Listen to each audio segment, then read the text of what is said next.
Often in chess, the student becomes the master. Sometimes, though, things are not so simple. The great master Johannes Zukertort was a protege of Wilhelm Steinitz and contested the first ever World Chess Championship match against his mentor, beginning with a 4-1 lead.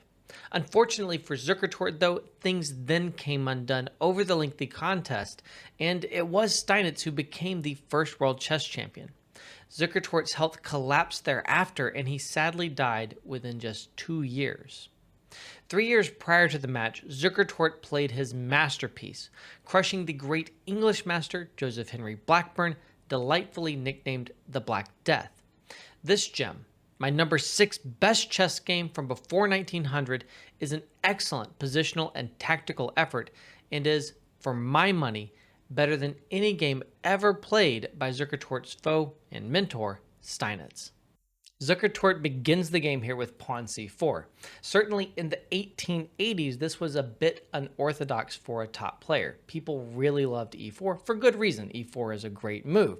And Zukertort is an attacking player, a great attacking player. However, he still brought his unique approach to the game, and this approach is still memorialized today. For example, the Zukertort system, which remains quite popular amongst amateur players, is something that he basically invented.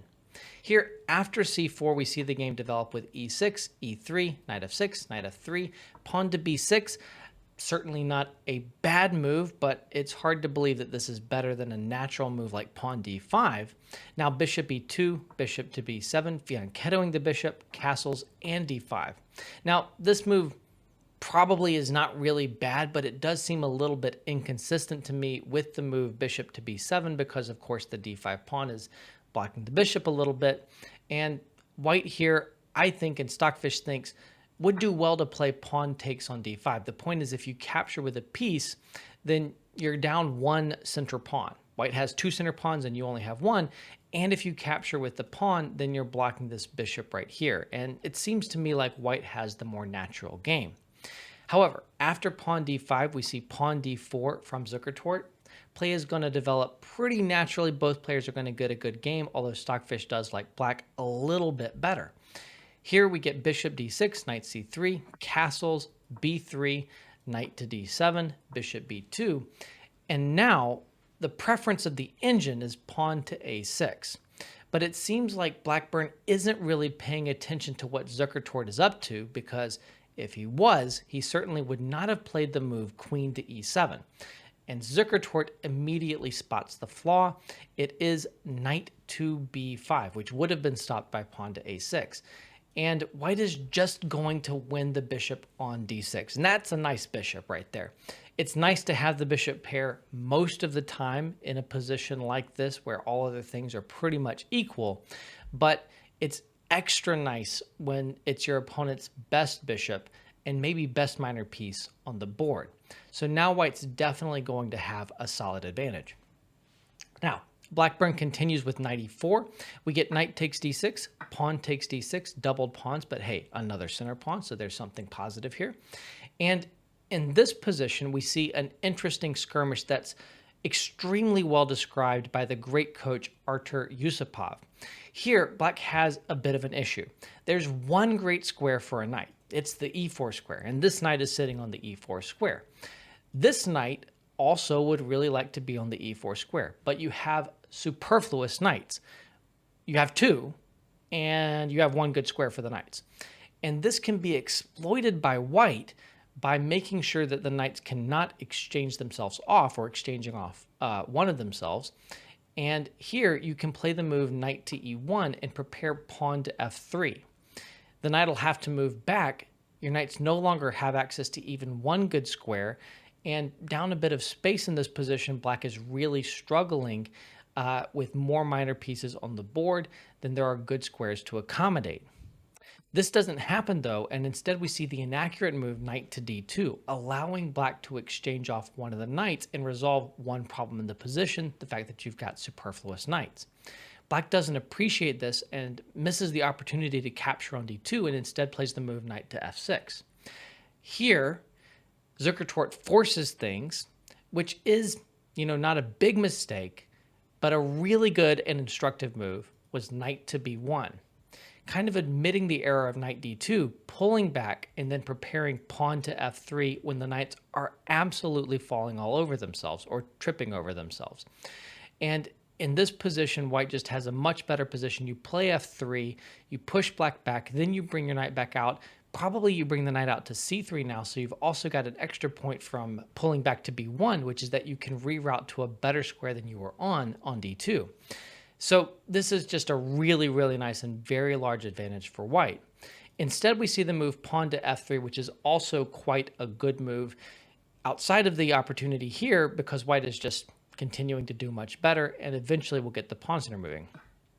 Knight takes d2, queen takes d2, pawn takes c4, bishop takes c4, d5, bishop d3. White just has a solid advantage here with the bishop pair and the potentially mobile center.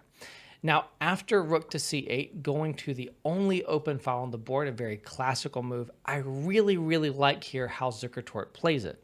The engine actually likes bringing either rook over to the c file, but Zukertort instead finds an idea that I think, at least for humans, is practically stronger. He plays rook a e1. Basically, the point here is that, hey, there may be one open file on the board, but my bishops control that open file. Your rooks cannot invade on the open file, and what are they really doing on the c file if they can't invade? Meanwhile, my rooks over here may not be on open files, but they are supporting pawn advances here that are going to gain space. And eventually, as lines open, they are going to be incredibly well positioned. I really like this idea. It's objectively strong. And what's really, really nice about it is that the moves that the computer thinks are best for black are very unintuitive on a human level, like knight e8, pawn h6, a5. And when your opponent's in a position where you have an easy plan and they don't know what to do, the position typically is rapidly going to develop in your favor. That's exactly what happens here. We get rook c7, pawn e4, rook c8, e5. White is obviously accomplishing a lot with each move, and black is not. Knight back to e8 and f4. f5 is obviously on the agenda right here. So pawn g6 trying to stop that. Now rook e3, a nice rook lift, adding some mobility and some threats. Here, anticipating the possibility of pawn f5, and then rook over to h3, and then queen to h6, and all kinds of attacking ideas that are very close to blowing black off the board. Blackburne, I don't want to say panics, but he takes drastic action, and it's not going to work out well. The computer recommends a move like pawn a5 in this position. Well, okay, you can't move the pawn like a knight, but pawn a5 here, which doesn't really deal with the issues. And after pawn a5, f5 is still actually a pretty decent attacking idea. White is still better there.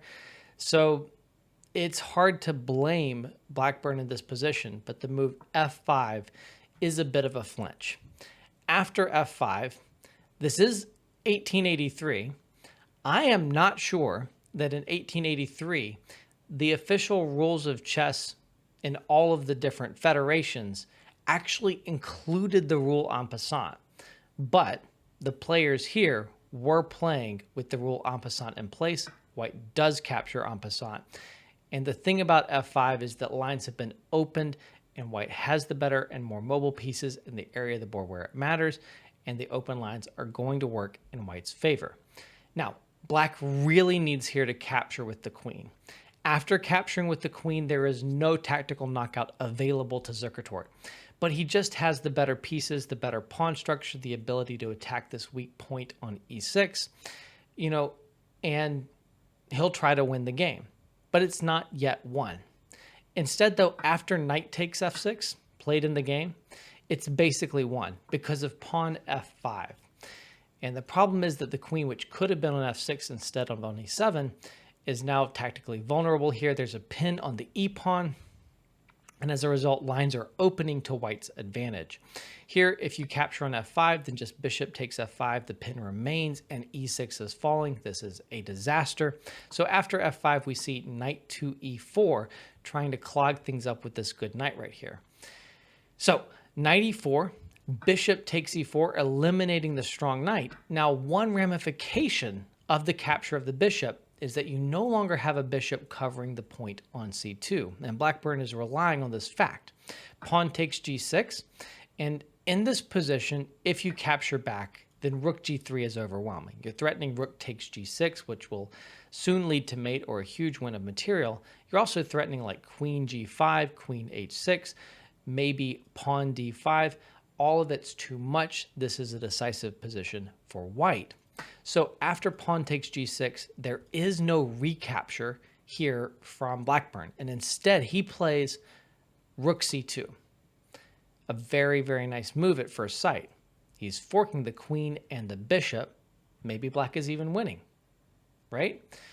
Well, not so fast. Zukertort has seen further. He captures on h7. The king now goes over to h8. It's trying to use this pawn as a shield and say, hey, there's no rook h3 check, right? And if there's no rook h3, maybe I'm actually safe on h8, and the pawn on h7 is giving me enough cover to go win this bishop over here, and maybe I win the game.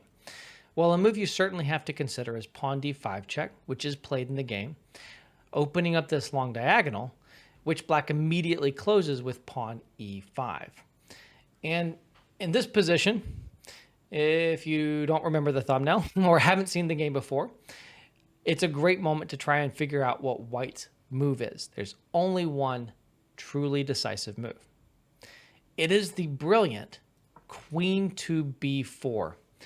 Really a stunning move, offering the queen, kind of striking on the opposite side of the board where all the action seems to be over on the king's side, here to decoy the black queen away from the defensive e5. And if the queen does pull away, capture on b4, there is bishop takes e5, the e5 point goes, and it's actually forced mate. It's not obvious necessarily, but after king takes h7, which was the only legal move, now there is no pawn shielding the black king, so rook h3 check, king g6. This does mate, but I think more natural here is rook g3, which pushes the king over to the h-file. And no matter where the king goes on the h-file, you've got checks here with the rook, and ultimately a check when the king goes to a dark square, likely from f4 with this bishop that will deliver mate. For example, rook f6 check, king to h7, and rook f7 check. The king has to go back to h6, and now you have bishop to f4 check, which is pushing the king away from the square it was covering on the h-file, so rook h7 check is checkmate. And there are actually kind of different move orders and permutations of this mate, but it all leads to the same thing. If black captures the queen that was sacrificed so brilliantly on b4, you always have these checks from the rook and the bishops that push the king to the h-file and eventually arrange a ladder mate over on the h-file. Beautiful stuff. Now, Blackburne actually said about this move in really delightful annotations to this game that an enthusiastic critic who, by the by, was not present says this literally electrified the lookers on. Whether this be so or not, at all events, it was anticipated by me, as there was no other move to save him from immediate loss. If the queen be taken, white has a mate in 7 moves. Now, it's really incredible to me that Blackburne had anticipated queen b4. It's kind of crazy that you would allow such a shocking blow, but on the other hand, at this point, Blackburne's hand has kind of been forced. He's got a really difficult position. Sometimes when you have no good options, you have to allow this kind of spectacular hammer blow. And Blackburne had intended and does now play rook 8c5, cutting off the queen's decoy sacrifice here and saying, hey, I still have e5 covered. I'm still attacking your bishop. Maybe in some lines I can do some trick like rook takes on g2 and then rook c2. I get a discovery. I win your queen over on b4. Something, maybe things are still working out. And he has some great things to say about this situation. He comments, I thought this sufficient, quite overlooking the sacrifice of the rook. At this stage, walking around to see how the other games were going, one of the players said to me, you've done for the little man. I don't know, I replied. It's tremendously difficult. On returning, Zukertort had not yet made his move, but it dawned on me that the sacrifice of the rook was fatal, and the only question was whether he would find it out. This did not long remain doubtful. Returning to the other boards, I presently heard a crash as though a piece were being slapped down with all the emphasis a man's muscles could give it. And presently there came a tap to my shoulder. "Your clock is going. I have made my move," he said. From the expression of his face and the manner in which he drew himself up to his full height, I felt that I might remark as the writer did when the audience damned his play. "He has found it out." Has he? Well, that's a great account from Blackburne, especially of the force with which Zukertort now played the blow Blackburne anticipated a little too late. Rook f8 check. Again, another brilliant move, and after rook f8 check, it's really a game that's careening toward checkmate. Here, if the rook is captured, queen takes f8. Once again, the queen has left the defense of e5, so bishop takes e5, king takes h7, queen takes e4 check. Obviously, a king with no defenders over here should be checkmated soon, and is. If king g8, queen g6 forces checkmate on the next move.